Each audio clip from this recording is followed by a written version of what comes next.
Mr. Speaker, just before I raise my procedural issue, allow me just 30 seconds to make a quick reaction to your communication. As a lawyer myself who went through law school and eventually LDC, I know there is a huge outcry from students, one at the point of entry into LDC. Leaving LDC is another hurdle altogether. And then eventually, resultantly after leaving LDC, enrollment is even more convoluted. And so students are always crying out to policymakers, to us as leaders, to assist them. I'm glad the Attorney General says he's going to bring a statement in response to these queries. I would like to implore him to capture all these different elements, not just LDC, but also at the point of enrollment. I'm sure Attorney General, you've gotten so many complaints, and so students are stuck. It's not a statement. No, I only asked him to bring the letter authorizing LDC to ensure that all these students are recruited. Maybe let me implore you, Mr. Speaker, for the Attorney General to bring a statement of sorts. It does not have to be so lengthy. No, that's what the sector committee should be handling when they are handling these issues. Okay. The reason I'm saying this is because the outcry is regular and so on. So I don't know. Hopefully the sector committee can deal with it urgently.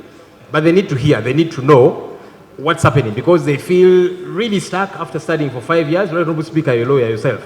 So after studying for 5 years, they are stuck, they cannot get enrolled to practice, and they don't know what to do. It would be good that they are assisted with this matter.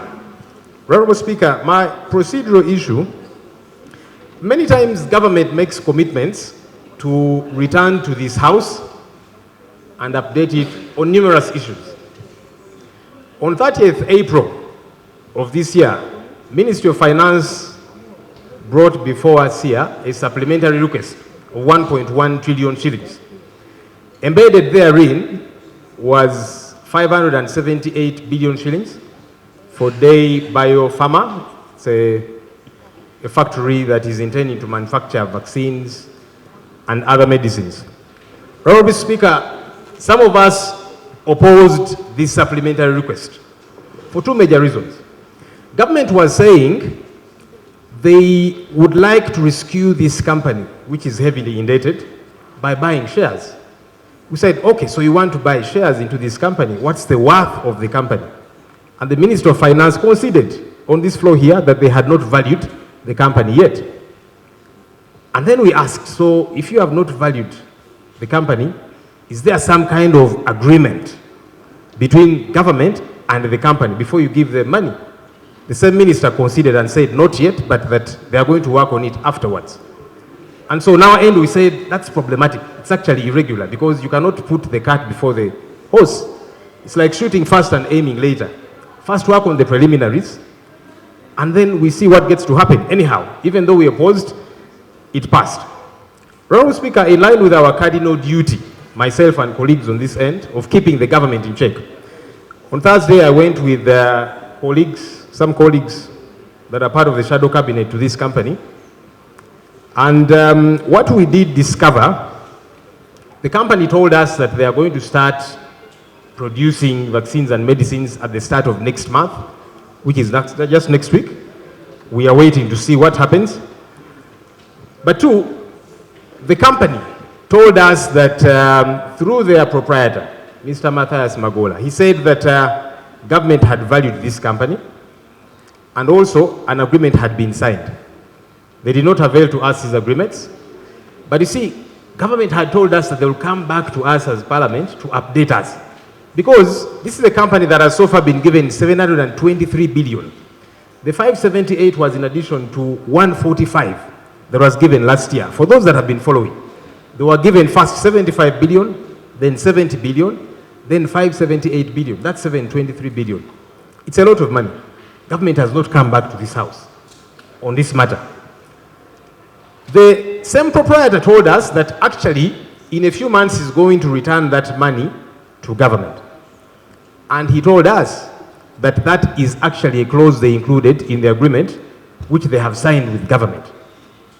I found that strange also, because does that mean government is buying shares for a few months?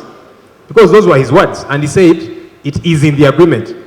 Either he was telling a lie, or actually it is in that agreement, which is somewhere, I don't know, within government.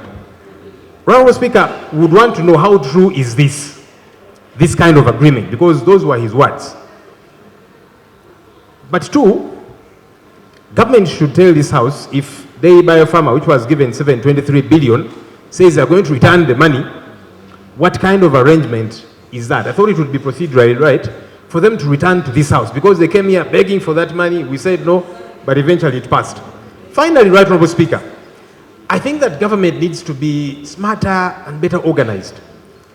Can we have a comprehensive policy on government bailouts? Because in a short while, government is going to return here with another supplementary request to bail out another company. Can we have a comprehensive policy? When does government get to bail out private companies, under what arrangement? So that also people out there get to know and they can apply. The modus operandi currently is a company that is stuck and its proprietor knows somebody big in government, they will reach out to them and they will get help. I don't think we should be operating in this surreptitious, disorganized manner, Honorable Speaker. I think that government needs to come up with a comprehensive bailout policy so that everybody knows, because many companies are stuck. Their proprietors are sick, many are heavily indebted and so on and so forth. So they don't know who do they reach out to if they need to be bailed out. Thank you, Honorable Speaker. Thank you. Attorney General. Thank you very much, Right Honorable Speaker. Right Honorable Speaker and Honorable colleagues, it is true we have an agreement with Day Pharma for the bailout through buying of shares. It is also true that there is a clause in the agreement that they buy back its shares, to buy back the government shares at the value at the time they are buying them back. Honorable Speaker and honorable colleagues, as you may know, shares are property.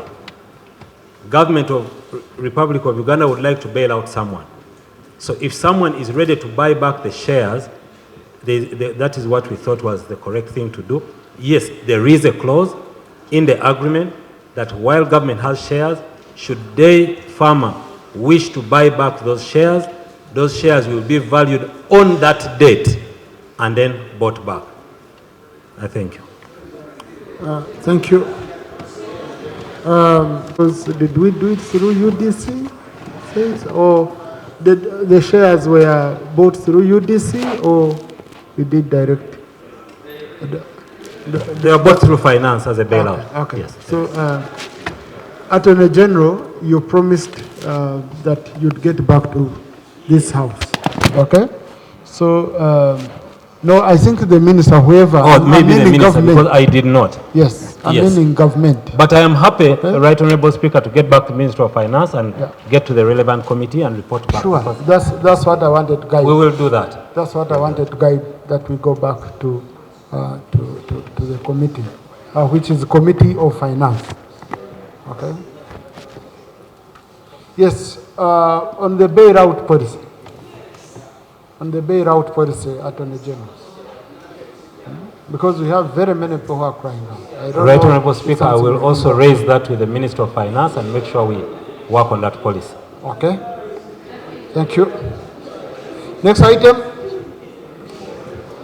Item 3 on the other paper, statements by ministers on 1, the commemoration of the International Day for Old Persons due on 1st October 2024.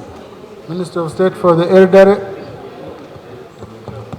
Thank you, Mr. Speaker and the colleagues.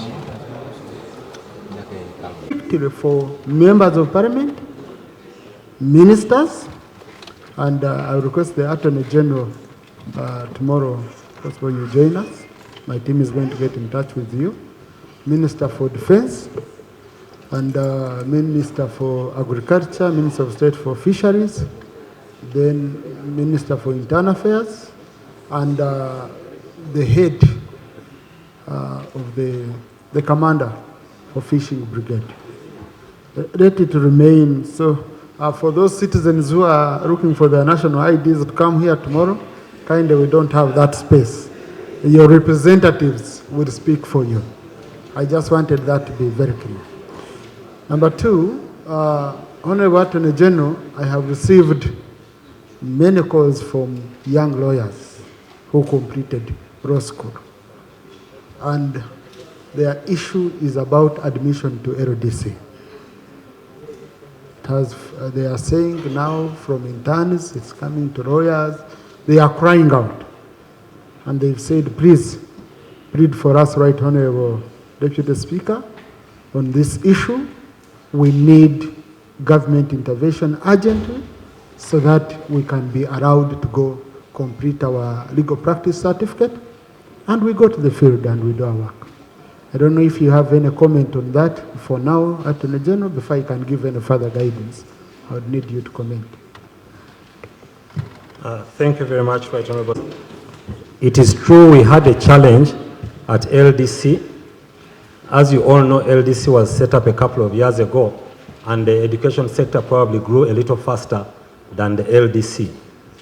Last year, we had a carryover of about 800 students who were carried over to this academic year. But because of the increase in release of numbers from the universities, we had 2,600 applicants to join LDC. LDC's capacity currently was at about 1,300. Right Honorable Speaker and Honorable colleagues, LDC admitted a first intake of about 1,260 students for LDC in September this year. But I am happy to report, Right Honorable Speaker and Honorable colleagues, that government has worked with Ministry of Finance and other stakeholders, and we are undertaking a second intake on January 6th of 2025 to accommodate the 1,463 students who had not been taken. I know that we issued the instruction for that to happen, and I think the admission letter should have been issued. If you allow me, Right Honorable Speaker and Honorable colleagues, I can come with a formal statement and lay the necessary documents on table tomorrow. Attorney General, if you can lay on table. Now you want to hijack my issue and Of national importance in regards to the Uganda Dance Sport Federation, which is slated to participate in games on the 28th to 29th in China. And Right Honorable Speaker, they only need 75 million to participate because these games are for pre-ranking and also pre-Olympic qualifiers. But they've not been funded, so they cannot travel as per today because the National Council of Sports has communicated verbally to them that the only monies they've received from the Ministry of Finance it has been for FUFA, and also they just concluded Olympics games, so they cannot participate. They only have 6 participants, and with me is a letter, official invitation, and also their letter written on 10th July to the Secretary General of National Council asking for to be facilitated to travel to China, because these games will determine who will participate in Dakar, Senegal in 2026. So my prayers are, Right Honorable Speaker, that government should avail the 75 million for the 6 participants to go and participate, and also make sure that these federations, all the other federations, are funded for effective management of the federations and also to participate in the several games because they are not well funded. I submit. Thank you. Honourable Minister for Education.